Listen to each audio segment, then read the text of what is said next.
ඔයා environment and sustainability management industry එකේ ඉන්න කෙනෙක්ද? එහෙම නැත්නම් ඒ ගැන වැඩිදුර අධ්‍යයනය කරන්න බලාපොරොත්තු වෙමින් ඉන්න කෙනෙක්ද? ඔයාට මාස්ටර් එකක් කරගන්න ඩ්‍රීම් එකක් තිබුණද? ඒ ඩ්‍රීම් එක සක්සස් කරගන්න CSBM අපි ඔයාට හොඳ chance එකක් දීලා තියෙනවා.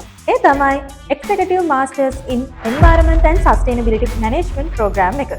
මේක offer කරන්නේ ජාත්‍යන්තර පිළිගත් මැලේසියාවේ ඒෂියායි යුනිවර්සිටි එක මගින්. ඒ විතරක් නෙමෙයි මේක විශ්වවිද්‍යාල ප්‍රතිපාදන කොමිෂන් සභාවේ පූර්ණ අනුමැතිය ලත් ප්‍රෝග්‍රෑම් එකක්. මේ මාස්ටර් එක 100% ඔන්ලයින් වගේම 100% අසයින්මන්ට් බේස්. විදේශ රැකියාවලට යන්න ඉන්න කෙනෙක් නම් ඔයා මේ ක්වොලිෆිකේෂන් එක ඔයාට එක්ස්ට්‍රා බෙනිෆිට් එකක් වෙනවා. මේකෙන් හම්බෙන තවත් බෙනිෆිට් එකක් විදිහට ඕගොල්ලන්ගේ ගෙවීමේ පහසුව සඳහා අපි ඉන්ස්ටෝල්මන්ට් ප්ලෑන් එකකුත් හඳුන්වලා දීලා තියෙනවා. නිව් ඉන්ටේක් එකක් පටන් අරගෙන තියෙන දැන් මේ පේන අංක වලට කතා කරලා රෙජිස්ටර් වෙන්න. 071 667 667 0112 790 853 ඔයාගේ ටාගට්ස් අචීව් කරන්න මේක තමයි හොඳම ප්‍රෝග්‍රෑම් එක.